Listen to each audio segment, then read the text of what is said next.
Welcome back to the Business Leaders of America podcast, where business leaders come to share their advice and journeys to success with existing and emerging leaders of America. Now, here's your host, Dylan Bloyd. Hello, everyone, and welcome back to the Business Leaders of America podcast. Today, I'm honored to be joined by a powerhouse in tech, innovation, and economic inclusion, Chaitra Vedullapalli.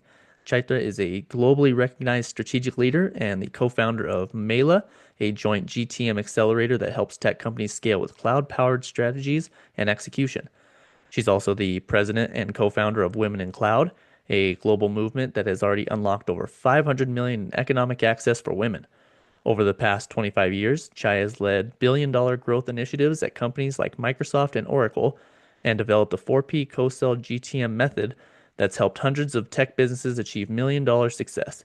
She's also an Oscar-qualified producer, a patent holder, a keynote speaker for organizations like the UN and TEDx, and the author of several upcoming books, including AI and Nonprofits and Opulus. In this episode, we'll explore how Chaitra's work is driving digital equity on global scale and what it really takes to build a thriving go-to-market strategy in today's economy, and how Meylah and Women in Cloud are reshaping the future of inclusive innovation. Welcome to the show, Chai. Thank you, Dylan, for having me today. Yes, absolutely. I'm really excited to get this going. So I really want to start in the beginning because, you've led billion-dollar GTM initiatives at Microsoft and Oracle. What originally sparked your interest in tech and business leadership? Dylan, I think we have to go 30 years ago when I started the journey. Actually, it's an accidental, but also I would say a privileged experience because I was supposed to be a housewife. And however, I got electrical engineering degree and I moved to this country. And then it was in 1995, there was this reporter talking about Microsoft Windows 95 launch. Yes. And it was just one of those product, it says is it will touch a billion people. And I was sitting there and listening to that talk. I said, how can some product invisible on a CD can touch a billion people? Right. So that's kind of, I said, oh, I love the sound of a billion people that it can impact. And that's kind of the curiosity into the tech, because I was trying to think about going into the music industry or some other industry. But because the tech was an emerging one and something that I could wrap my mind, I could see the invisible code, I said, I'll go into the tech. So I went and did database classes and ensured that, I kind of understand the basic of tech because I was coming from an electrical engineering background. So you have to really get understanding. I got into Oracle. So I've worked in the consulting, then the licensing and the global office under the Larry Ellison's, the team where they did big deals. And that's kind of where I learned about what a go-to-market product management offers look like. And also that allowed me to go into the channels of how to really look at how the product is distributed. How do partners take the software and build a whole empire around it? And that led me into Microsoft. And I was just very passionate about leading some of the go-to-market programs and built a whole partner velocity infrastructure to help 650,000 partners to do business with Microsoft. Wow. And during that, I realized it takes like a very powerful offer, the offer that can transform a business. And that means not only like a new revenue growth, but you need to have really good products for sure. But you also need a very powerful offer. The partners could take it into the market and really create opportunities for the customers. And that particular flow allowed me to kind of spearhead some of the most powerful go-to-market initiatives.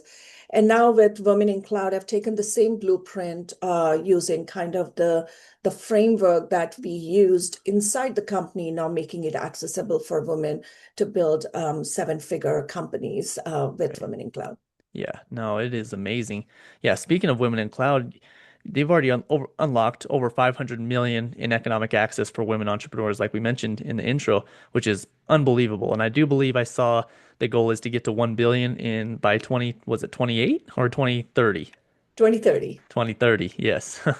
What were the early steps in building such a powerful global ecosystem? I would say, Dylan, I used to work at Microsoft and I quit. I wanted to be an entrepreneur. I think it was Mm, a long desired goal yeah, for you. So when I went into that journey, realized the access door, like the access to opportunities was not available. And the more we looked around, even if you had a tech solution which was really good, it was a go-to-market readiness was not really available for any tech companies. got it. And because you knew inside the company how you would prepare companies to really access these big deals and big infrastructures.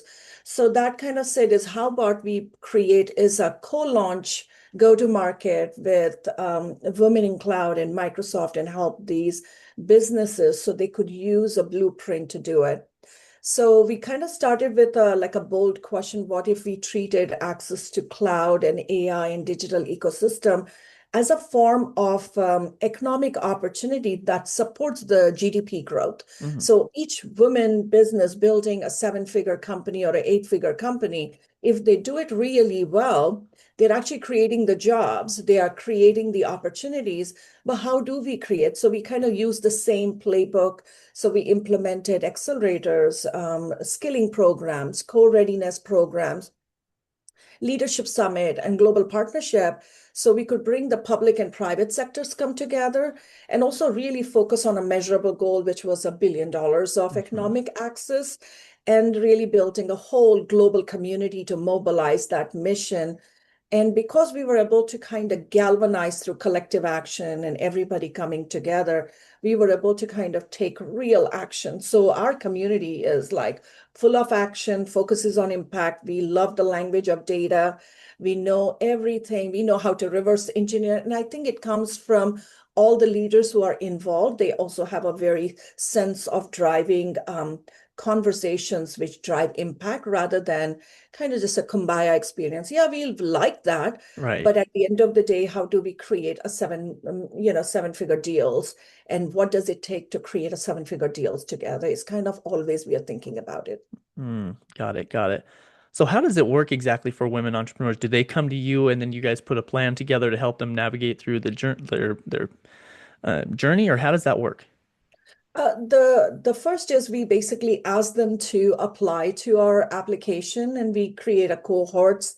And the cohorts can be, some of them really need is building the boards. It's because they don't even know how to build a board. Right. Without a board, you cannot even move the needle. Second is, how do you need access to funding? So we look at alternative fundings and, kind of looking at customer deals as access to the funding, because if you have a right solution, the right offer, you can actually start to build your company. And the third one is the partnership. How do you create the right partnerships so that you can co-launch with them? You are, generating customers together, managing your customers together, Mm, and supporting the customers together. And that co-launch game plan, it's usually called as co-sell strategy within the hyperscaler, but we really teach the women how to really partner with a hyperscaler. And you start thinking from a day one rather than thinking about like at the mid of the company journey.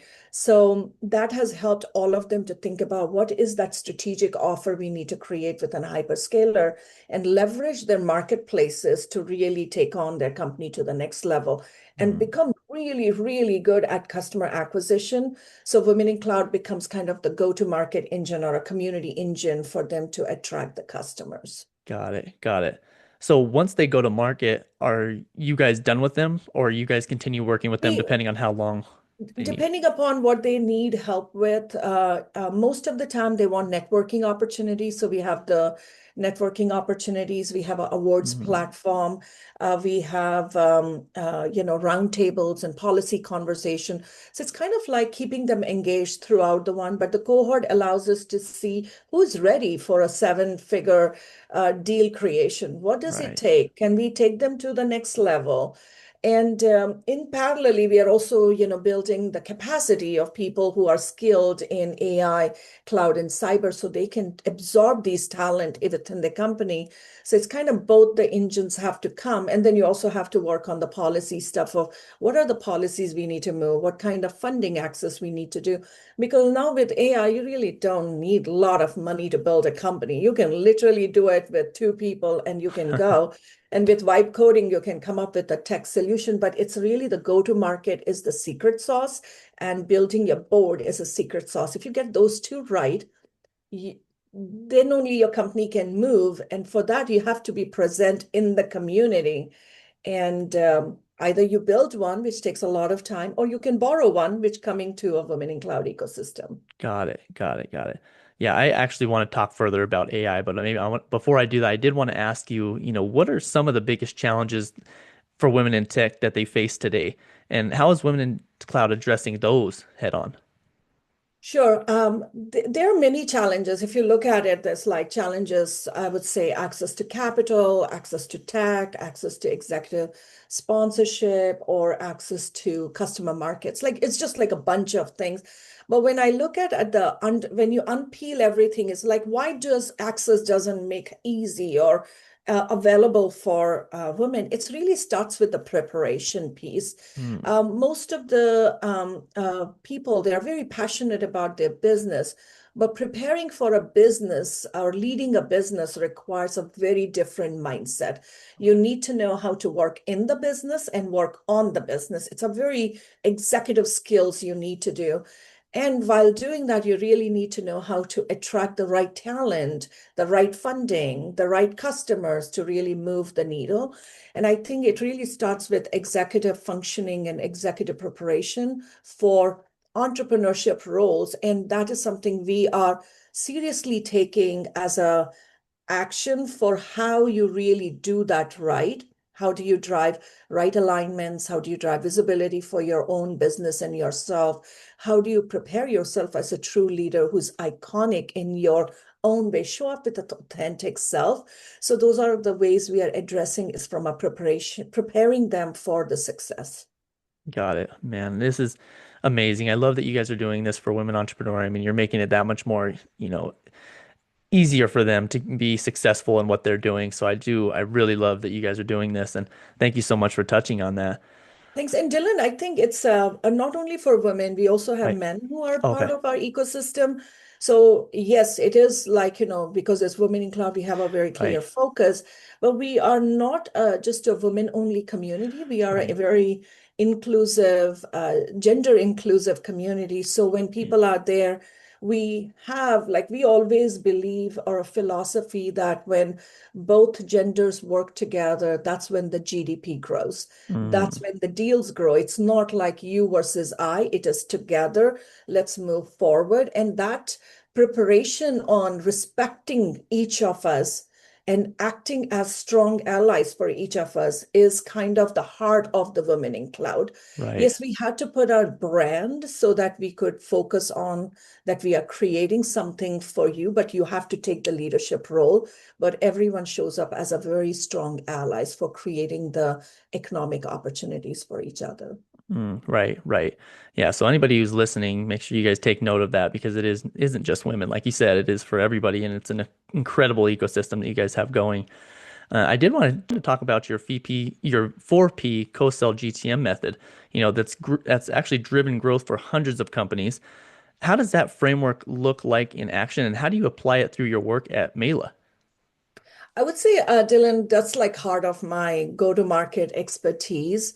This particular is a practical framework which is focused on the 4P method, which is a product offer, Okay. focused on how do you take the product offer and create promotions for people to see and adopt, and then driving a publicity on that particular offer. Like, how does this really add value in the market?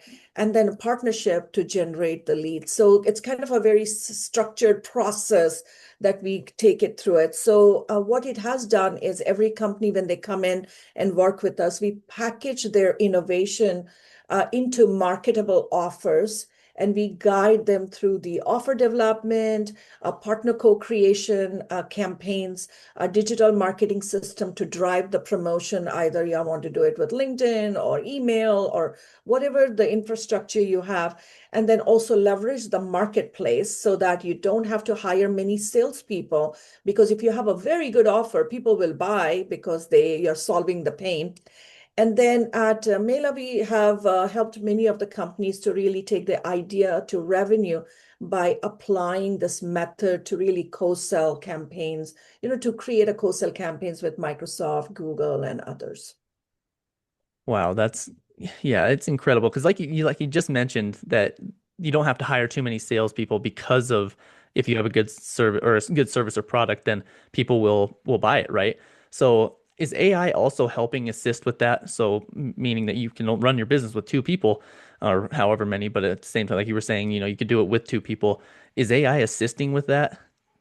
I would say AI is assisting in all the journey for an entrepreneur right now. So whether it's research, whether it's persona creation, whether it is promotion content development or a publicity content, also it's a co-sell campaigns or co-launch campaigns you want to do.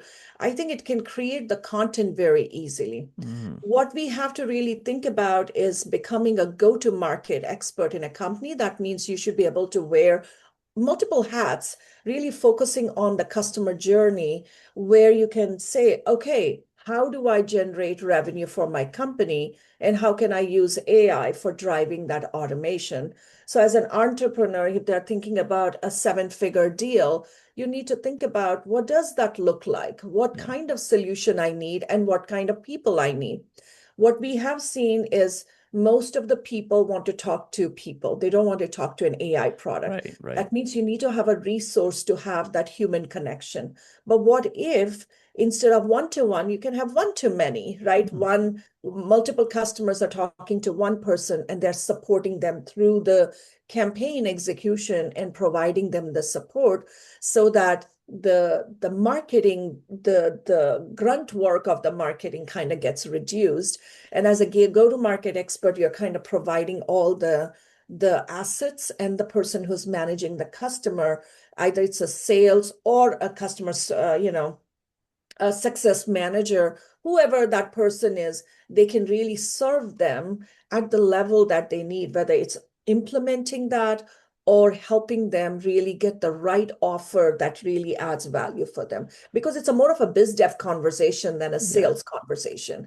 Because for me, I don't think I've bought any software by talking to somebody. I'll just go on the site, I'll buy the product, I'll test it. And if I like it, I want to have a custom offering, then I'll request somebody to talk to. Hmm. But that's me as a SMB. But if I'm in an enterprise, I would go through a distributor or Hmm. I'll go through a global system integrator. At that time, it's a multi-million-dollar deal. So Yeah. it really depends upon what you feel. But I think the whole campaign content production can be optimized through the AI right now. Wow. So I feel is go-to-market is becoming very exciting and accessible for a lot of people because the intelligence is on tap because of AI. Hmm. Yeah, you're absolutely right. Yeah, if you're going to talk to a person, maybe you're doing it through a demo before, right? I mean, having someone run you through it, but aside from that, you're going to test it out yourself, especially you who exactly what you're looking for and Exactly. right, Exactly. right. Exactly. Yeah, and so what is your prediction for AI in the future? Do you have a prediction like how it's going to continue to evolve and help people and help entrepreneurs in the future? I know you just mentioned a little bit of how they can do it now, but what's your prediction for it? So there's a dilemma that most of the tech founders are, should we build fast or should we build right? That's kind of the one. Yes. And most of the tech founders are racing to launch AI solution, but most actually lack readiness for a responsible go-to-market on scale. Yeah. So my prediction is over the next 18 months, the hyperscalers, if you're partnering with them, will prioritize a co-sell ready responsible offers over MVP demos. It's just Mm, what it's going to be. So my kind of like guidance for people or a tip for people is Speed will get you noticed, but structure gets you funded. So choose Mm, the right model. I like it. And the second one, the dilemma that we are facing is it an AI innovation versus an AI regulation? So most of the nonprofits and small businesses want the AI magic, but fear the policy landmines. So my prediction would be by 2026 to 2028, AI readiness, including the ethics, the equity, and the explainability, will become a funding and a procurement prerequisite. Mm, That's where it will be. So, for the tip for all of you as you're thinking is the future really belongs to the builders who can audit their own algorithms. So, if I come to a company and they say, this is how we are auditing our own algorithms to really achieve the ethics, the equity, and explainability of the AI, that would happen. And I would say the third dilemma in the tech that we are looking into is the dilemma is a human creativity versus an AI efficiency, because the AI is rewriting the rules of content, storytelling, coaching, and even leadership, right? yeah. So the place where like the prediction will be by 2030, like the AI assisted leaders who will emerge who will merge emotional intelligence with prompt engineering will be the most in demand talent in the economy. So in the AI era, your soul and your connection to human will be your real strategy. So the more you Mm, can make people happy, the more people feel joyful when they're engaging with you. And the more creative experience you can do is where you will see the most of the people coming. So the community go-to-market will become very, very powerful. It's not just the efficiency, but it is also the joy and creativity and experience is what will be kind of the heart and soul of what the AI will look like. right. I think you're spot on with that because I think it's a big issue with the emotional intelligence aspects of it because you know that you're speaking to a robot or you're communicating with AI Exactly, exactly, compared to an actual human. So, exactly. like you said, if they can continue to evolve that and if it's starting to feel and can respond in the way that you like and it's familiar to you, then I think that people are going to be much more, wanting to go that route, right? Absolutely. Yeah, no, thank you so much for touching on that. That is truly amazing. So I did want to talk to you about your book. So you mentioned we talked a little bit about it in the green room, but with books coming out, I want to talk to you about Opulus. Can you touch more on that? Absolutely. I would say that Opulus is really kind of a global storytelling project. And it is for creative for someone who's committed to a legacy-driven leadership. And what it does is Opulus is kind of a book that is created to celebrate the hidden figures of Microsoft and who also is created to chart the roadmap for 1,000 AI careers. So what we did was we looked at all the women who have contributed to the society over the 50 years, and they have democratized computing access for billions of people through their innovation and technology. We felt like it was a great gift to give to Microsoft and their ecosystem, this collection of these stories and frameworks and blueprints that allow all of us to share the wisdom, show how we opened up the doors, and how to lead boldly. So I would say it is a tribute for them. It's a tool for change. It is a blueprint. It is also a solution for unlocking access to 1,000 AI careers through this book. So when we are asking for people to consider the book because it will be archived in the Microsoft archives, and it is endorsed by Microsoft and the Microsoft Alumni Network because it's a historic project. Mhm. And as part of this historic project, on October 28th, we get to launch the book. Everyone can have kind of access to these stories, and especially the young generation can say, oh, I can become one. Yeah. I know how to lead, and these stories will allow them to kind of take on the action that they need. Wow. Wow. So when it does come out in October, how do they go about picking their copy up, or how do they go about accessing it? So there are two things that are happening, Dylan. One is right now we actually have is a pre-order that you can do. We have is a Opulus Legacy Special. These are 5 copies of the book. It's as a bundle that's we are offering.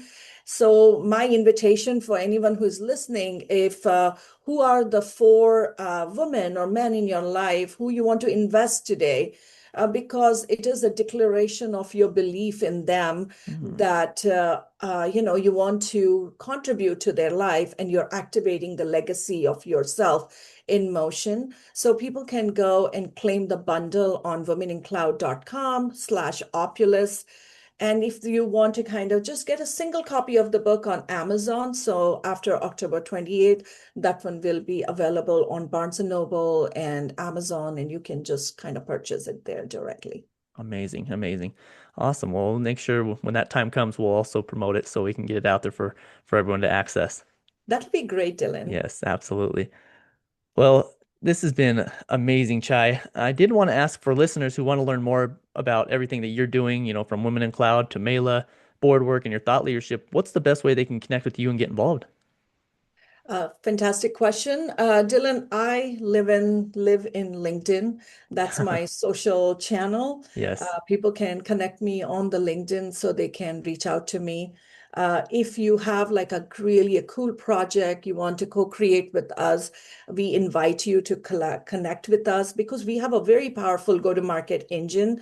So any kind of bold idea you're thinking about it, reach out because you never know that idea will become real.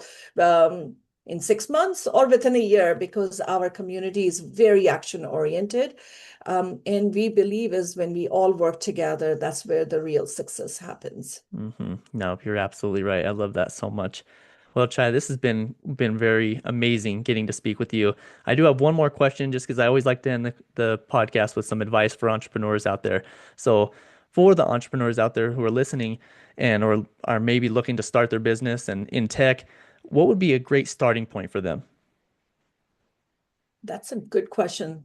The starting point as an entrepreneur is learning how to prepare yourself. So there are 3 energies in life you need to manage. One is the money as an energy, people as an energy, and self understanding as an energy, you as an energy. If you understand how all these 3 energies work around you, and you know how to align yourself, how to prepare yourself, because if you don't know how to manage your emotion, your business will not go farther. If you don't know how to manage the money, that's not going to go farther. If you don't know how to work with people, it's not going to go. So look at those forces that are all coming together, because the drama happens when everything is in misalignment. So the more you are aligned across your emotion to the money to the people, trust me, you will be unstoppable and you'll become the iconic leader you were meant to be. You're right. It all fits together for the recipe for success. Exactly. Yes, absolutely. Awesome, Chai. Well, again, thank you so much for joining today. I really do appreciate you spending time with me and the listeners. Thank you, Dylan, for having me.